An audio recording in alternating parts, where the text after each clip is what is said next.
ಭಾರತ ದೇಶದ ಮರ್ಯಾದೆ ಬೀದಿ ಬೀದಿಗಳಲ್ಲಿ ಹರಾಜಾಗ್ತಾ ಇದೆ. ಇಡೀ ಜಗತ್ತಿನ ಕಣ್ಣು ಇವಾಗ ಭಾರತ ದೇಶದ ಮೇಲಿದೆ. ಭಾರತ ದೇಶ ದಿನೇ ದಿನೇ ಅರಾಜಕತೆ ಕಡೆಗೆ ಹೊರಡ್ತಾ ಇದೆ. ಇಲ್ಲಿ ಹೇಳೋರು ಕೇಳೋರು ಯಾರೂ ಇಲ್ಲ. ಇಲ್ಲಿ ಬಂದು ನಾವಿನ್ನು ನಮ್ಮ ಸಾಮ್ರಾಜ್ಯ ಸ್ಥಾಪನೆ ಮಾಡ್ಬೋದು ಅಂತ ಈ ಜಗತ್ತಿನಲ್ಲಿರ್ತಕ್ಕಂಥ ಬಲಾಢ್ಯ ದೇಶಗಳು ಕಾಯ್ತಾ ಕೂತಿದ್ದಾವೆ. ಆ ಕಾರಣಕ್ಕೋಸ್ಕರ ಈ ಜೆನ್ಜಿಗಳು ಅಂದರೆ ಈ ಯುವ ಜನತೆಯ ಹೋರಾಟವನ್ನು ಹತ್ತಿಕ್ಕಲೇಬೇಕು, ಅದಕ್ಕೆ ನಾವು ಸಪೋರ್ಟ್ ಮಾಡಬಾರ್ದು ಅನ್ನುವ ರೀತಿಯಲ್ಲಿ ಮಾತುಕತೆಗಳು ಕೇಳಿಬರ್ತಾ ಇದ್ದಾವೆ. ನಿಜಕ್ಕೂ ಕೂಡ ಈ ಯುವ ಜನತೆಯಿಂದಾಗಿ ಭಾರತ ದೇಶದ ಮರ್ಯಾದೆ ಹರಾಜಾಗ್ತಾ ಇದೆಯಾ? ಇದು ನಿಜವಾ? ಯಾರನ್ನೇ ನಿಲ್ಲಿಸಿ ಕೇಳಿದ್ರು ಕೂಡ ಎರಡು ಉತ್ತರಗಳಿದಾವೆ ಇಲ್ಲಿ.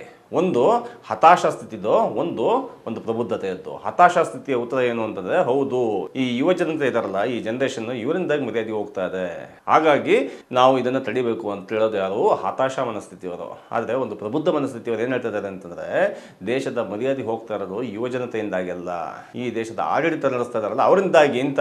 21 ದಿವಸ ಅಲ್ಲ, 21 ದಿವಸ ಆಯಿತು ಸೋನು ಮಾವಂಚುಕ್ ಪ್ರತಿಭಟನೆ. 21 ದಿವಸ 25ನೇ ದಿವಸಕ್ಕೆ ಅವ್ರ ನಿದರ್ಶನ ಎಂಡ್ ಮಾಡಿದ್ದಾರೆ.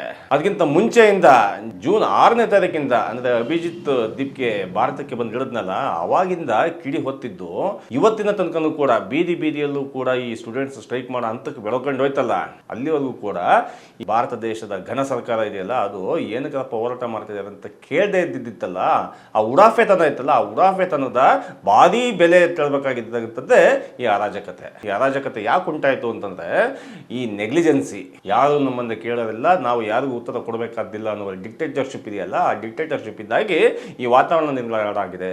ಇದನ್ನ ಯಾವುದೇ ಪ್ರಬುದ್ಧ ಮನಸ್ಸಾದರೂ ಕೂಡ ಯೋಚನೆ ಮಾಡುತ್ತೆ, ಅದನ್ನು ಗುರುತಿಸುತ್ತೆ. ಪ್ರಶ್ನೆ ಪತ್ರಿಕೆ ಲೀಕ್ ಆಗಿರ್ತಕ್ಕಂಥ ಒಂದು ಸಣ್ಣ ವಿಚಾರ ಅಂತ ಕೆಲವರಿಗೆ ಅನ್ನಿಸ್ಬೋದು, ಅಥವಾ ಅದು ಅಭ್ಯಾಸ ಆಗ್ಬಿಡಿದೆ. ಯಾಕೆ ಅಭ್ಯಾಸ ಆಗಿದೆ ಅಂದರೆ, 10 ವರ್ಷಗಳಲ್ಲಿ 146 ಬಾರಿ ಪ್ರಶ್ನೆ ಪತ್ರಿಕೆ ಲೀಕ್ ಆಗಿದೆ. ಅಂದರೆ ಜನಕ್ಕೆ ಇದು ಮಾಮೂಲಿ ಅನ್ಸಕ್ಕೆ ಶುರು ಆಗ್ಬಿಟ್ಟಿದೆ. ಪ್ರಶ್ನೆ ಪತ್ರಿಕೆ ಲೀಕ್ ಆಗೋದು, ಮತ್ತೊಂದ್ಸರಿ ಹೋಗಿ ಎಕ್ಸಾಮ್ ಬರೆಯೋದು, ಆ ಎಕ್ಸಾಮ್ ಬರೆದಾದ ನಂತರ ಮತ್ತಿನ್ನೊಂದ್ಸರಿ ಎಕ್ಸಾಮ್, ಈ ಥರ ಕಥೆಗಳಿದೆಯಲ್ಲ, ಇದು ಮಾಮೂಲಿ ಆಗೋಗ್ಬಿಟ್ಟಿದೆ. ಹಂಗಾಗಿ ಇದು ಭಾಳ ದೊಡ್ಡ ಸಮಸ್ಯೆ ಅಂತ ಹೇಳ್ಬಿಟ್ಟು ಮೇಲ್ನೋಟಕ್ಕೆ ಅನ್ನಿಸ್ತಲ್ಲ, ಆದರೆ ವಿದ್ಯಾರ್ಥಿಗಳಿಗೆ ಗೊತ್ತಿದೆ ಒಂದೊಂದು ಪರೀಕ್ಷೆ ಹಿಂದ್ಗಡೆ ನಾವು ಎಷ್ಟು ಕಷ್ಟಪಟ್ಟಿದ್ದೀವಿ ಅಂತ.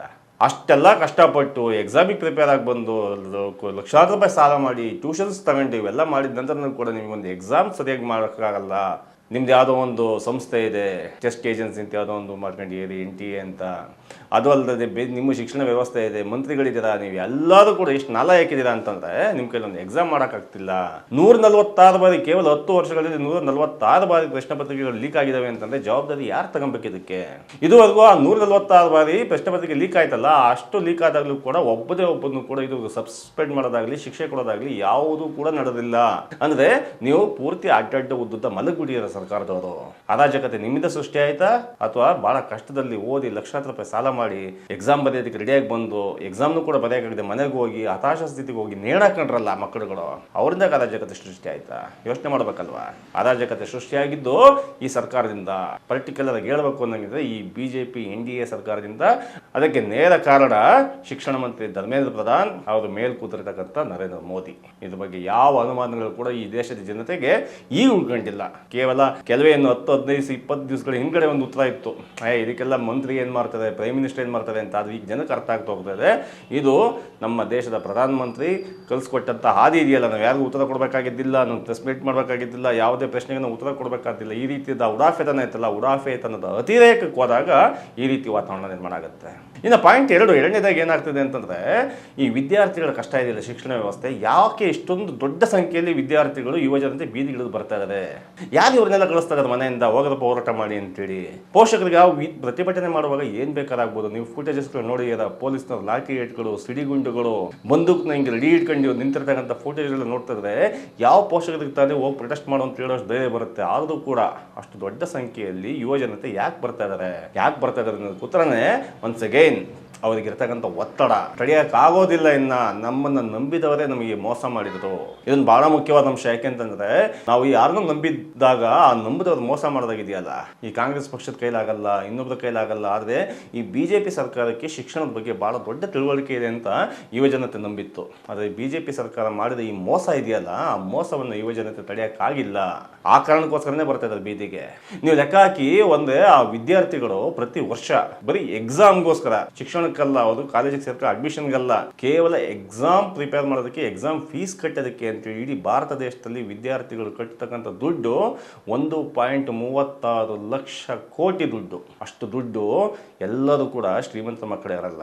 ಏನು ಇದ್ದಿದ್ದು ಹಬ್ಬಬ್ಬ ಅಂದ್ರೆ 5-6% ಶ್ರೀಮಂತರ ಮಕ್ಕಳು ಇರ್ಬೋದು, ಬಿಟ್ರೆ 80-90% ಜನ ಮಧ್ಯಮ ವರ್ಗಕ್ಕೆ ಸೇರಿದಂಥವ್ರು. ನೋಡೋದಕ್ಕೆ ಮಾತ್ರ ನೀಟಾಗಿ ಕಾಣಿಸ್ತದೆ, ಒಳ್ಳೆ ಬಟ್ಟೆ ಹಾಕೊಂಡಿರ್ತಾರೆ, ಬ್ರ್ಯಾಂಡ್ ಬಟ್ಟೆ ಹಾಕೊಂಡಿರ್ತಾರೆ. ಆದರೆ ಹೌದು, ಆರ್ಥಿಕ ಸ್ಥಿತಿ ಮಧ್ಯಮ ವರ್ಗದಲ್ಲಿ ಹೇಳೋಕ್ಕಾಗಲ್ಲ. ಅಂಥದ್ರಲ್ಲೂ ಕೂಡ ಅವರು ಒಂದು ವರ್ಷದಲ್ಲಿ ಬರೀ ಎಕ್ಸಾಮ್ ಫೀಸ್ಗೆ ಅಂತಲೇ 1.34 ಲಕ್ಷ ಕೋಟಿ ದುಡ್ಡು. ಅಂದರೆ ಈ ಭಾರತ ಸರ್ಕಾರ ಶಿಕ್ಷಣಕ್ಕೋಸ್ಕರ ಬಜೆಟಲ್ಲಿ ಒಂದು ವರ್ಷಕ್ಕೆ ಮೀಸಲಿಡುತ್ತಲ್ಲ 1.4 ಲಕ್ಷ ಕೋಟಿ, ಆ ದುಡ್ಡಿಗೆ ಸಮಾನಾದಂಥದ್ದು ಅಂತಂದರೆ ಅದು ಗಂಭೀರತೆ ನಿಮ್ಗೆ ಅರ್ಥ ಆಗ್ಬೋದು. ಯಾವ ಕಾರಣಕ್ಕೋಸ್ಕರ ವಿದ್ಯಾರ್ಥಿಗಳು ಬೀದಿಗಿಳಿದು ಬರ್ತಾ ಇದ್ದಾರೆ ಅಂತೇಳಿ. ಕೇವಲ ಇದು ಹಣಕಾಸಿನ ವ್ಯವಹಾರ ಮಾತ್ರ ಅಲ್ಲ, ತನ್ನ ಭವಿಷ್ಯದ ವಿಚಾರ, ನನ್ನ ಭವಿಷ್ಯ ಏನಾಗುತ್ತೆ ದೇಶದಲ್ಲಿ ಅಂತೇಳಿ. ಇದು ಎರಡನೇ ಕಾರಣ. ಇಕ್ಕದೆ ಜನಗಳಿಗೆ ಕ್ಲಾರಿಟಿ ಬೇಕಾಗತ್ತೆ, ಯಾಕೆ ವಿದ್ಯಾರ್ಥಿಗಳು ಬರ್ತಾ ಇದ್ದಾರೆ ಅಂತೇಳಿ. ಒಂದು ಕೇವಲ ಲಕ್ಷ ಕೋಟಿಗಳ ದುಡ್ಡಿಂದ ಅಷ್ಟೇ ಅಲ್ಲ, ಈ ದಂಧೆಯ ಹಿಂದೆ ವಿದ್ಯಾರ್ಥಿಗಳ ಭವಿಷ್ಯ ಇದೆಯಲ್ಲ, ಅದು ನಿರ್ನಾಮ ಆಗೋಗ್ತಾ ಇದೆ. ಉದ್ಯೋಗ ಸೃಷ್ಟಿಗಳು ಕಾಣಿಸ್ತಾ ಇಲ್ಲ, ಬರೀ ಸರ್ಟಿಫಿಕೇಟ್ಗಳು ಕಾಣಿಸ್ತಾ ಇದ್ದಾವೆ. ಸರ್ಟಿಫಿಕೇಟಲ್ಲಿ ಪಾಸಾಗಿ ಬಂದವರು ಕೂಡ ಇವರು ಎಲಿಜಿಬಲ್ ಅಲ್ವೋ? ಯಾಕೆ ಅಂತಂದರೆ 146 ಪ್ರಶ್ನೆ ಪತ್ರಿಕೆಗಳು ಲೀಕ್ ಆಗೋಗಿದ್ದಾವೆ. ಇನ್ನೆಷ್ಟೋ ಸರಿ ಲೀಕ್ ಆಗಿದ್ದು ಗೊತ್ತೇ ಆಗಿಲ್ಲ ಇಂಥ ವ್ಯವಸ್ಥೆ. ಮೂರನೇದಾಗಿ ಇನ್ನೊಂದೇನು ಪಾಯಿಂಟು ಅಂತಂದರೆ, ಇಲ್ಲಿ ಪ್ರತಿಭಟನಾಕಾರರಿಗೆ ದುಡ್ಡಿನಿಂದ ಬರ್ತಾ ಇದೆ. ಭಾಳ ದೊಡ್ಡ ಚರ್ಚೆ ನಡೀತಾ ಇದೆ ಈಗ. ಯಾವ ವಲಯದಲ್ಲಿ? BJP ವಲಯದಲ್ಲಿ, NDA ವಲಯದಲ್ಲಿ, ಇನ್ನು ಮೋದಿನ ಭಜನೆ ಮಾಡ್ತಾ ಕೂತಿದ್ರಲ್ಲ ಆ ವಲಯದಲ್ಲಿ ಇನ್ನೂ ಚರ್ಚೆ ನಡೀತಾ ಇದೆ ಅಂತಂದರೆ, ಇಷ್ಟು ಲಕ್ಷಾಂತರ ಜನ ವಿದ್ಯಾರ್ಥಿಗಳು ಬರ್ತಾ ಇದ್ದಾರಲ್ಲ, ಅಲ್ಲಲ್ಲೇ ಕೂತು ಇದ್ದಾರಲ್ಲ, ಇವಾಗೆಲ್ಲ ದುಡ್ಡೆಲ್ಲಿಂದ ಬರುತ್ತೆ? ಅಟ್ಲೀಸ್ಟ್ ನೀರು ಕುಡಿಯೋಕೆ ದುಡ್ಡು ಬೇಡವಾ? ತಿಂಡಿ ತಿನ್ನೋಕೆ ದುಡ್ಡು ಬೇಡವಾ? ಈ ರೀತಿಯ ಚರ್ಚೆ ಶುರುವಾಗ್ತಾ ಹೋಗ್ತಾ ಇದೆ. ಇವಾಗ ಗಮನಕ್ಕಿರಲಿ, ಈ ಸ್ವತಂತ್ರ ಚಳವಳಿ ನಡೀತಲ್ಲ, ಆ ಸ್ವತಂತ್ರ ಚಳವಳಿ ನಡೆದಂಥ ಅದಷ್ಟು ವರ್ಷಗಳ ಕಾಲ ಆ ಪ್ರತಿಭಟನೆ ಮಾಡೋದಂತಿಗೆ ಎಲ್ಲಿಂದಲೂ ಫಂಡ್ ಬಂದಿತ್ತಿಲ್ಲ. ಜನಗಳೇ ತಮ್ಮ ಕೈಲಿದ್ದ ದುಡ್ಡು, ಕತ್ತಲಿದ್ದ ಸರ, ಕೈಲಿದ್ದ ಕಡಗ, ಕೈಲಿದ್ದ ಅನ್ನ, ಮನೇಲಿದ್ದ ದಾನ ದವಸ ಎಲ್ಲದನ್ನು ಕೊಟ್ಟು ಹೋರಾಟಕ್ಕೆ ಪ್ರೇರೇಪಣೆ ಕೊಟ್ಟಿದ್ದನ್ನ ನಾವು ಮರೆಯೋಂಗಿಲ್ಲ.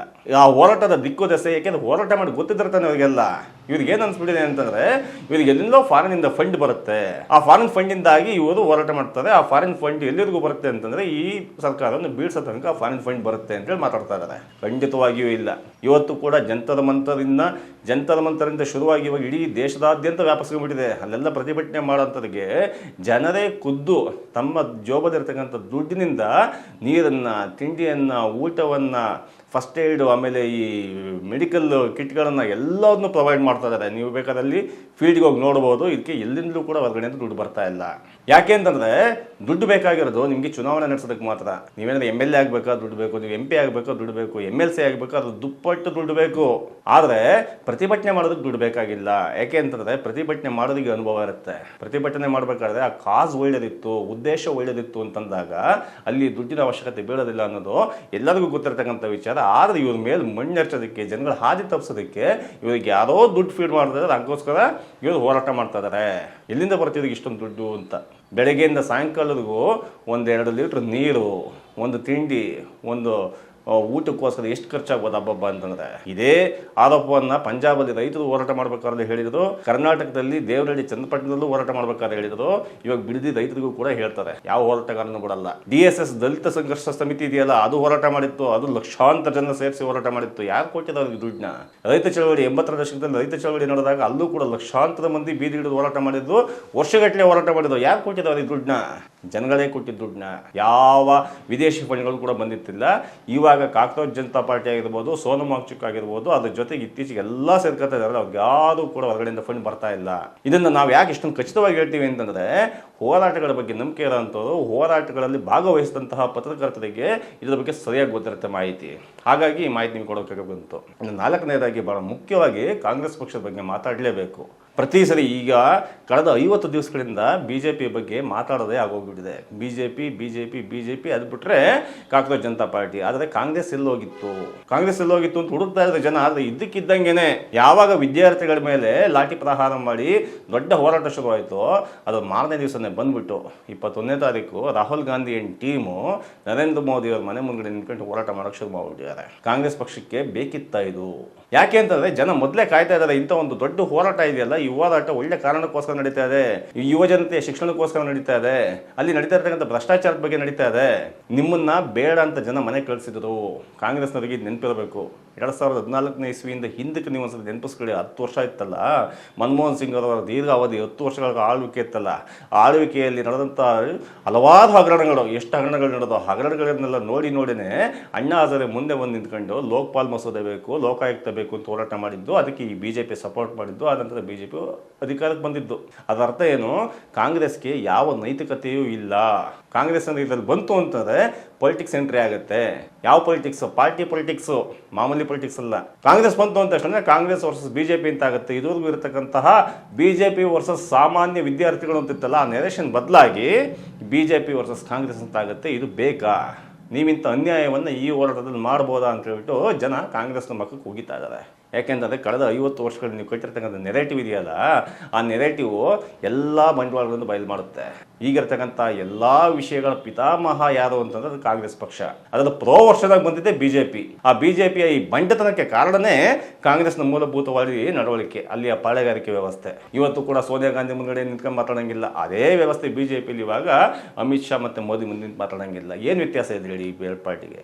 ಅಲ್ಲಿ ರಾಹುಲ್ ಗಾಂಧಿ ವಿರುದ್ಧ ಮಾತಾಡಿ ದಕ್ಕಿಸ್ಕೊಳ್ಳೋಕ್ಕಾಗಲ್ಲ ಕಾಂಗ್ರೆಸ್ಸಲ್ಲಿ, ಇಲ್ಲೂ ಕೂಡ ಹಂಗೇನೆ. BJPಯಲ್ಲೂ ಕೂಡ ಮೋದಿ ವಿರುದ್ಧ ಮಾತಾಡಿ ದಕ್ಕಿಸ್ಕೊಳ್ಳೋಕ್ಕಾಗಲ್ಲ. ಎಲ್ಲಿದೆ ಡೆಮಾಕ್ರಸಿ? ಹಾಗಾಗಿ ಈ ಇಡೀ ಕಾಂಗ್ರೆಸ್ ಜನತಾ ಪಾರ್ಟಿ ಆಗಿರ್ಬೋದು, ಇಡೀ ದೇಶದಾದ್ಯಂತ ಯುವ ಜನತೆ ಕೆಚ್ಚೆದೆಯಿಂದ ಎಷ್ಟು ಹೋರಾಟದ ಬ್ಯೂಟಿಫುಲ್ ಅನ್ನೋ ಪದ ಯಾಕೆ ಬಳಸ್ತಾ ಇದೀವಿ ಅಂತಂದರೆ, ಆ ಕಡೆಯಿಂದ ಪೊಲೀಸ್ನವರು ನೀರನ್ನು ಅಂದರೆ ಬ್ಯಾರಲ್ ಗಟ್ಟಲೆ ನೀರನ್ನು ಹಲವಾರು ಕಿಲೋಮೀಟರ್ ಸಿಡಿಸ್ತಾ ಇದ್ದಾರೆ. ಆ ನೀರಲ್ಲಿ ರೈನ್ ಡ್ಯಾನ್ಸ್ ಮಾಡ್ತಾ ಹೋರಾಟ ಮಾಡ್ತಾ ಇದ್ದಾರೆ. ಗುಲಾಬಿ ಹೂಗಳನ್ನು ಕೊಡ್ತಾ ಇದ್ದಾರೆ. ರಸ್ತೆಯಲ್ಲಿ ಬಿದ್ದ ಕಸವನ್ನು ಆಚೆ ಕಡೆ ಹಾಕ್ತಾ ಇದ್ದಾರೆ. ಬರ್ತಾ ಇರ್ತಕ್ಕಂಥ ಊಟದ ಸರಬರಾಜು ಇದೆಯಲ್ಲ, ಊಟದ ಸರಬರಾಜು ಸಾಕಪ್ಪ, ನಮಗೆ ಇಷ್ಟೊಂದೆಲ್ಲ ತಿನ್ನೋಕ್ಕಾಗಲ್ಲ, ವೇಸ್ಟ್ ಆಗುತ್ತೆ, ಜಾಸ್ತಿ ಅನ್ನ ತರಕ್ಕೆ ಹೋಗ್ಬಿಡಿ, ನಾವು ಇಷ್ಟಲ್ಲೇ ಹೋರಾಟ ಮಾಡ್ತೀವಿ ಅಂತ ಹೇಳ್ತಾ ಇದ್ದಾರೆ. ಜೊತೆಗೆ ಉಪವಾಸ ಕೂಡ ಮಾಡ್ತಾ ಇದ್ದಾರೆ. ಉಪವಾಸ ಎಷ್ಟು ಮಟ್ಟಿ ಮಾಡ್ತಾ ಇದ್ದಾರೆ ಅಂತಂದರೆ, ಇಡೀ ಜಗತ್ತು ಭಾರತದ ಯುವಜನತೆ ಕಡೆ ನೋಡ್ತಾ ಇದೆ. ಇದೇ ಯುವಜನತೆ ಬಾಂಗ್ಲಾದೇಶದಲ್ಲಿ ಏನು ಮಾಡಿತ್ತು ಅಂತ ನೋಡ್ಬೋದು. ಇದೇ ಯುವಜನತೆ ನೇಪಾಳದಲ್ಲಿ ಏನು ಮಾಡಿತ್ತು ಅಂತ ನೋಡ್ಬೋದು. ಏನು ಮಾಡಿತ್ತು? ಬಿಲ್ಡಿಂಗ್ನ ಒಡೆದಾಕಿ ಜನಗಳನ್ನು ಕೊಲ್ತಾ ಅಲ್ಲಿ ಯುವಜನತೆ. ಆದರೆ ಭಾರತದ ಯುವಜನತೆ ಇದೆಯಲ್ಲ, ಅದು ಗುಲಾಬಿ ಹೂ ಇಟ್ಕೊಂಡು ನಿಂತಿದೆ. ಇಂತಹ ಒಂದು ಬ್ಯೂಟಿಫುಲ್ ಆದಂತಹ ಯುವಜನತೆಯ ಭವಿಷ್ಯದ ಬಗ್ಗೆ ನೀವು ಆಟಾಡಕ್ಕೆ ಹೋಗ್ಬೇಡಿ. ಕಾಂಗ್ರೆಸ್ ಆಗಿರ್ಬೋದು, BJP ಅವರಾಗಿರ್ಬೋದು. ಆ ಯುವಜನತೆ ಅವ್ರ ಹೋರಾಟ ಅವ್ರು ಮಾಡ್ತಾ ಇದ್ದಾರೆ. ಆದರೆ ಕಾಂಗ್ರೆಸ್ನವರು ನೀವು ಸದ್ಯಕ್ಕೆ ಒಂದು ಹೇಳಿಕೆ ಕೊಟ್ಟು ಸುಮ್ಮನೆ ಸಾಕು. ನಿಮಗೆ ಅಸ್ತಿತ್ವದಲ್ಲಿ ಇರಲೇಬೇಕು, ನಾವು ಭಾರತದಲ್ಲಿ ಇದೀವಿ ಅನ್ನೋ ಕಾರಣಕ್ಕೋಸ್ಕರ ನೀವು ಒಂದು ಹೇಳಿಕೆ ಕೊಟ್ಟರು ಅಷ್ಟು ಸಾಕು. ಅಷ್ಟೇ ದೊಡ್ಡ ಮಹಾದುಪಕಾರ ಆಗುತ್ತೆ ಈ ಹೋರಾಟಕ್ಕೆ. ಮಿಕ್ಕಂತೆ ಇನ್ಯಾವುದೇ ವಿಚಾರಕ್ಕೂ ಇಲ್ಲಿ ಕ್ಲಾರಿಫೈ ಕೊಡೋದಂಥ ಅವಶ್ಯಕತೆ ಇಲ್ಲ. ಈಗಲಾದರೂ ಕೂಡ ಆ ಧರ್ಮೇಂದ್ರ ಪ್ರಧಾನ್ ಅಂತಕ್ಕಂಥ ಅಯೋಗ್ಯನನ್ನ ರಾಜೀನಾಮೆ ತಗೋತಾರ. ಅದು ಈಗ ಯಾವ ಮಟ್ಟಕ್ಕೆ ಹೋಗಿದೆ ಅಂದರೆ, ಧರ್ಮೇಂದ್ರ ಪ್ರಧಾನ್ನ ದಾಟಿ ಮೋದಿನೇ ರಾಜೀನಾಮೆ ಕೊಡಬೇಕು ಅನ್ನೋ ಮಟ್ಟಕ್ಕೆ ಬಂದಿದೆ. ಮೋದಿ ರಾಜೀನಾಮೆ ಕೊಡೋದು ಹೋಗಲಿ, ನಾವು ಉತ್ತರ ಕೊಡೋಕ್ಕೂ ರೆಡಿ ಇಲ್ಲ ಅಂತಂದರೆ, ಹಿಂಗಿದ್ದಾಗ ಮತ್ತೆ ಮೊದಲನೇ ಪ್ರಶ್ನೆಗೆ ಬರೋದಾದರೆ, ಈ ದೇಶದಲ್ಲಿ ನೀವು ಉತ್ತರನೇ ಕೊಡೋಕೆ ರೆಡಿ ಇಲ್ಲ ಅಂತಂದಾಗ, ನಾವು ಮಾತಾಡೋಕ್ಕೆ ರೆಡಿ ಇಲ್ಲ ಅಂತಂದಾಗ, ಲಕ್ಷಾಂತರ ಜನ ಬೀದಿಲಿ ನಿಂತಿರ್ತಕ್ಕಂಥ ಯುವ ಜನತೆ ಅರಾಜಕತಾವಾದಿಯಿಂದ ನಡ್ಕೊಳ್ಳೋದ್ರಲ್ಲಿ ಬೇರೆ ಇನ್ನೇನು ನಡ್ಕೊಳ್ಳೋಕೆ ಸಾಧ್ಯ? ಆ ಅರಾಜಕತೆಗೆ ಆ ಯುವಕರು ಹೆಂಗೆ ಕಾರಣ ಆಗ್ತಾರೆ?